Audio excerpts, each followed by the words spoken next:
Fala, gente, direto aqui da Arena. Acabou há pouco a vitória do Grêmio em cima do Juventude, 3-0.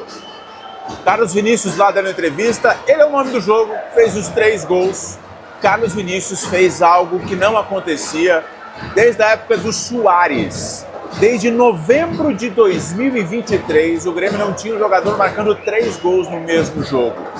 E essa vitória, ela dá tranquilidade pro Grêmio, ela reabilita o Grêmio depois da derrota em Salvador, ela faz com que o time esteja muito mais perto de atingir aquela numeração mágica, pontuação mágica dos 45 pontos, e apresenta individualidades que foram bem, mas também tem uma coisinha para ser falada, só para não deixar passar batido. Bora falar sobre esse Grêmio 3, Juventude 0 aqui na Arena? Então bora! Estou direto no camarote da Olina e acompanhei de pertinho essa vitória do Grêmio com mais de 30 mil pessoas aqui. E a primeira coisa que a gente tem que dizer é que o Grêmio foi muito superior ao Juventude. Muito, muito. O Juventude, inclusive, fez um jogo, olha, muito duro. O Juventude, cara, muitas entradas ríspidas, muitos cartões amarelos. Eu perdi a conta de quantos cartões o Juventude recebeu.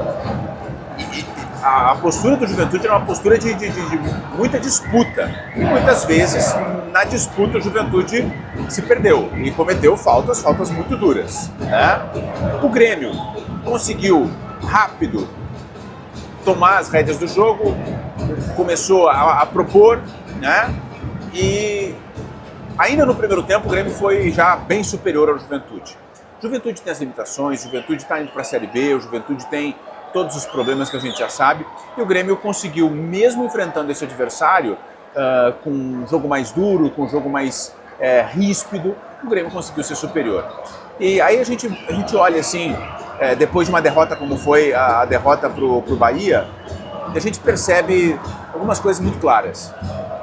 O Arthur faz muita diferença nesse time, muita diferença. O nível do adversário, ele também pesa, porque o Bahia está na ponta de cima e o Juventude está com mais de 90% de chance de cair. Então isso com certeza está aí também. Mas a gente percebe que esse time, ele oscila muito pela confiança. Quando esse time acerta alguma coisa, ele vai ganhando confiança, ele vai crescendo no jogo, né? E aqui, em determinados momentos, até virou um fio, foi um pouco displicente. Estou falando do segundo tempo, onde o Grêmio poderia ter feito mais depois de abrir 2-0, né? Mas é um time que, se a gente olhar, o time foi bem. O Carlos Vinícius fez os 3 gols e foi muito bem no jogo. Alisson teve uma boa atuação. O passe que ele dá para o terceiro gol do Carlos Vinícius é um baita de um passe. Ele oscilou em alguns momentos, errou por ter sido afoito, mas ele fez um bom jogo, né? Amuso, e tá aqui um cara que é crítico do Amuso, repete isso sempre quando elogia, porque eu quero colocar esse contexto para que não fique um elogio vazio. O Amuso melhorou muito na comparação com ele mesmo e fez um bom jogo, mais uma vez, né? O Edenilson no segundo tempo correu, se dedicou, tentou, mas a meu ver a grande diferença passa pela presença do Arthur e pelo fator local que dá confiança. É o segundo jogo em casa do Grêmio, em que o Grêmio consegue superar o adversário com sobras, a gente pode dizer. Tinha sido assim contra o São Paulo, né? Contra o São Paulo aqui o Grêmio também conseguiu ser bem superior ao São Paulo, fez 2-0 e poderia ter feito mais. Mesma coisa aqui contra o Juventude. Fez 3-0 e poderia ter feito mais. Poderia ter, olha, no mínimo, mais 3 gols. No mínimo, mais 3 gols, tá? O próprio Carlos Vinícius perdeu uma oportunidade, uma outra foi o Alisson, assim, ó, no mínimo mais 3 gols contra o Juventude. Vamos lá, antes da gente entrar naquele asterisco que eu quero colocar para vocês aqui sobre a atuação do Grêmio. Primeiro já deixa o like aí, né? Tá curtindo o vídeo, então deixa o like, tá? O Carlos Vinícius fez algo que o Grêmio não tinha visto desde o Suárez, que é 3 gols em um jogo só. A última vez que um jogador do Grêmio fez 3 gols em um jogo só foi naquele Botafogo 3, Grêmio 4, lá em São Januário, em novembro de 2023. Aí passou todo o ano de 24, em 24 chegou a ter jogo em que o Bright White fez 2 gols e tal, mas 3 não. E agora em 2025, muito menos. Em 2025 o ataque do Grêmio sofre muito. Então o Carlos Vinícius está cumprindo o papel de centroavante, está fazendo a função de centroavante. E os gols que ele converteu aqui contra o Juventude, eles materializam uma atuação segura. O Grêmio sofreu muito pouco no primeiro tempo, no segundo tempo sofreu mais, mas se a gente olhar, Noriega foi bem, Arthur foi bem, Dodi voltou e foi muito importante. Arthur e Dodi de volta ajudaram nesse meio campo do Grêmio, né? O Edenilson melhorou no segundo tempo, na comparação com o primeiro tempo dele, né? Então foi um Grêmio que conseguiu se impor. O Grêmio agora está com 39, está mais perto da pontuação mágica. E a tendência é que chegue lá sem muito drama, né? Ok, é um time que vai perder fora de casa, é um time que em casa vai ter mais dificuldades. E aqui entra o ponto que eu queria falar com vocês, o asterisco. Esse time, ele ainda não é confiável. Não é confiável. Porque o Grêmio que venceu por 3-1 poderia ter vencido por 6, como a gente já falou aqui, e poderia não ter tomado gol. Porque o Juventude não jogou para merecer um gol, né?